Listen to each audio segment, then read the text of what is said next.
Thank you so much, Penny. I appreciate that. And like Penny said, my name is Doris Symonds, and I save money. And I'm supposed to talk about ways that I save. And so I save no differently than what you do, and probably how you save. I want to talk about, first of all, the book that I wrote. Is one familiar with the book that I wrote? One person?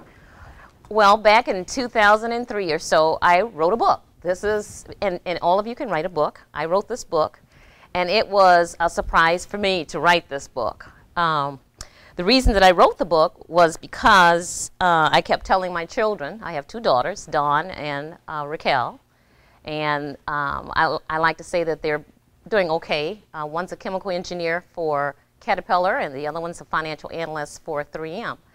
And I also like to say that they no longer live with me, which is really nice. I also like to say that one lives in the cold, which is in St. Paul, Minnesota, and then the other one lives where it's nice and warm all year round, which is San Diego, California. And I'm very happy about that because I can go from the cold weather to the nice weather where I should be today in San Diego. But anyway, talking about this book briefly, is that the reason I wrote this book is because I kept telling my two daughters that because you are women, you must begin to save more money. Why? One reason. They live longer than men. So therefore, it is up to us to save more money because of the gender, because we are women, because we live longer. We're going to outlive you guys. Chances are we will live from 80 to maybe 100 years of age. And I don't know why men don't live longer. Because you're killing us. All right, Ed. No, Ed, we generally take care of our men, you know. But there's another reason for that. But anyway, I wrote this book for Dawn and Raquel, and not only for Dawn and Raquel, but I also wrote it for women who were single, that didn't have a lot of money. And I wanted to teach them that it's not necessary that you have a lot of money. It is necessary to understand what is it that you do with the money that you have. And so I decided to name this book, How I Save 4 Quarters, with How I Save 10,000 with Only 4 Quarters a Day. The title, I thought maybe that would be really catchy, but you can do that with a plan. And so it was for the woman who was single, who let's say maybe had a child or 2 kids and needed to save some money. And so I started with 4 quarters, and then 3 quarters, or 2 quarters, or 1. But the key was, saving is a discipline. It is a habit. It is something that we need to do, especially here in the United States. So about the book, it's been a nice little seller. If anyone is interested at the end, I'm not pushing a sale, but if you are interested, there are some stories in here that will help you to save that will give you some ideas on how I saved the money. But I'm going to go ahead and I'll tell you the secret later on, probably at the end of the evening, later on. Okay, I want you to, I generally have an interactive audience. I am not one for standing up here and talking to you. We're going to talk together. So if you are a saver, I'd just like to see who my savers are. Stand up. If you are a saver. Okay, so, well, you guys probably can leave and let me talk to the ones that are not. Yes, I'm going to be talking to the spenders. So next what I want to do is I want to pass out, I'm going to give this to everyone. I'm going to give them a check for $6,570. Now I don't have a real check because some of you would probably take it to the bank and try to cash it. So instead I gave you a deposit slip, and we're going to turn it into a check. At the very, very top, you are to write, the person you're sitting next to, you are to write their name on this deposit ticket. Put their name on it, not your name, because you're going to give this check away, and each person should have a partner. Okay, now, I want you to look at your partner, or the person, and I want you to say to them, today, I have been saving this money for you. I have been saving 4 quarters a day. I've been saving 4 quarters a day. But it's a little short of $10,000. Because I did not invest it. But that's okay. Because I want to know, with the $6,572 that I'm going to give you, what would you do with it? $6,570. Because I saved it for 18 years. And it was 4 quarters. Does it have would this have an impact on your life today? Okay. He said yes, it would. But it was only 4 quarters. Okay, that's 4 quarters, and it was for 18 years. So you have 60 seconds and write 6 ways to use this money to impact your life. You have to spend this money in increments of at least $1,000, and then you'll have $570 left. What would you do with this money if I gave this to you? Okay, now, I want you to be specific. You cannot say, I will buy a car.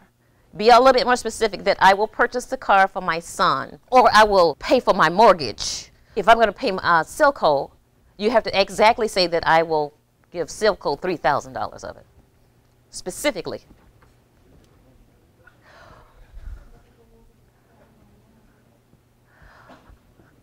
Okay, now I want you to look at me. I am an everyday person. I am just like you.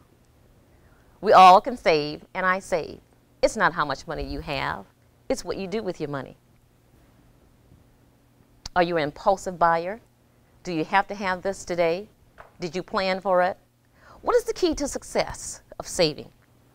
Well, we know what comes in, what goes out. So I'm going to give you the formula. This is my formula. You've heard it before. This is nothing new. If you're not a saver, number 1, income. Money coming in, and then there's money going out. And it's just a simple word called expenses. So you subtract your expenses from your income, and what you have left, which is called the net profit, and what you have left is what you determine how much of that you're going to save. You can save 4 quarters for 18 years, and you would have $6,570. And I would give that check to you today, and it would still have an impact, you understand, on your life. Today, even today, without investing it. That's if you even put it in your pillow or whatever, in a jar or whatever. It still has an impact. So why not save? Okay. When Dawn was born, my grandmother gave me this idea. She said, I will be dead and gone. Her name was Grandma Christine. Her name was Christine Kilpatrick. And she worked in Florida for a very long time for a woman, and she cleaned their homes. And she said to me, so that you would not have to do that, for my grandchildren, I would like for you to save $1. And I said, I can save, Grandma, I can save $2, $3 in the position that I am right now. She said, no, I want you to save $1 a day. And then I thought about that. I said, okay. And she said if I didn't, that she would come back in her spirit and touch my foot. Now, I am from the South, and I'm a little superstitious. And my grandmother used to do this for me. My grandmother used to say, your grandfather died now can you imagine, in this room. And when the curtains of the wind would fly through when the wind would come through the window and the curtains would fly, you know, whatever, she said, that's your grandfather coming in. And I remember that. And so she said, I will come back like your grandfather. And I didn't want her to come back, so I did it. And I'm glad that I did. So I give her kudos for saving $1. And so what I did, I said, you know that method? It will work. So for each child that I had, I just saved 4 quarters. For Dawn, for Raquel, and then I stopped. And then I started saving for myself. So I go, you know what? That's not a bad idea for an anniversary or a honeymoon or something like that. So it's not a lot. It's just 4 quarters. And I save 4 quarters. And in the book, it tells you all kinds of ways that I have saved. I'll share one with you. For an example, my husband doesn't know, and I'm not going to tell him. But I save his change. There is the power of change, which is called loose change. that he keeps in his pocket every single day. I know that there's 365 days in a year. If he has 4 quarters, I've got 365. Sometimes he has $2 in his pockets. Sometimes he has 4. And I take it out and clean it, his pockets out, every single day. I could not imagine that one day, by the end of the year, I saved his change. Can you imagine how much I had saved? 365 times 2 times 3, practically about $1,500 in change. When we go on vacation, my husband gives me about $300 to $250. He says, you know, you want to buy something? And I tell him, and I keep telling him nicely, I really don't need that money, Gary, because I have your change. Oh, you don't have nothing. And I said, okay. And I take the $300 and add it to the $1,500. So for the vacation, I have about $1,800. I have a very good time. We go to Las Vegas, and I don't say not one word. And that's one of my strategies that's in the book. I save Gary's change, and I treat him like a king. And I keep telling him, you know, every time you get change, just put it in your pocket. So where am I now? You have your list. I want you to share your list with me. Carl, what did you have down? And I want you to speak. I want you to stand up, Carl. Tell them your first name, and tell them what would you do with the money if you had it today. My name is Carl, and if I had the money today, I'd put $1,000 invested in the market. Okay. $1,000 towards a vacation plan. Okay. $1,000 for a retirement plan. $1,000 for my granddaughter's education. $1,000 as a gift to my wife. What? And then $1,000 to pay about 5 months of my Ameren bill. Thank you. I'm Tina. I was pay off my Ameren, like I said, the Silico bill. Pay off my credit card, my the highest interest rate one. And then I would like to do a laser surgery for my daughter.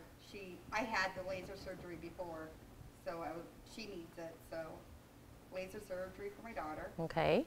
I did put down purchase. We do have stocks, so I would purchase more stocks, and I even put Walmart and Macy's. Oh, okay. I need to know. Walmart and Macy's. Okay. And then extra groceries or items needed around the house. Oh, okay. Thank you. Did you learn anything from there? That's great. Okay. I would take the first $1,000 because I try to take 10% of everything and I'm going to do it with charity. Oh, charity. Did anyone mention charity besides Colin? First 10%, first $1,000 I would find, I mean, it could be anything. It might be something in local community, but it would go to charity. And then it just so happened that it was a good distribution. I would have taken 5 individual $1,000 market accounts for each of my grandchildren. That's what I would do. Oh, wow. Nice. Did you listen to that? Did you hear that? For his grandchildren. Those were great ideas. Most of you, we're already on the right track. So let me give you some ideas of my way of saving money. Taxes on my home.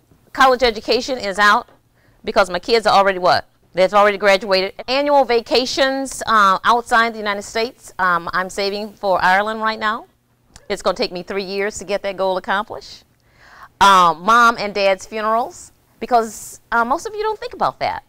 But right now, I don't have to do that one because that's already taken care of. Mom's gone, dad's gone. When I graduated from Illinois State University, the first thing I did was start saving for my mom and my dad because they didn't have the funds. And as a result of my being the first one to attend the university in my family, I knew that that would be an expense for me. This is life, and this is real. And my dad was the first to go. And then my mom stayed until she was 83 years of age.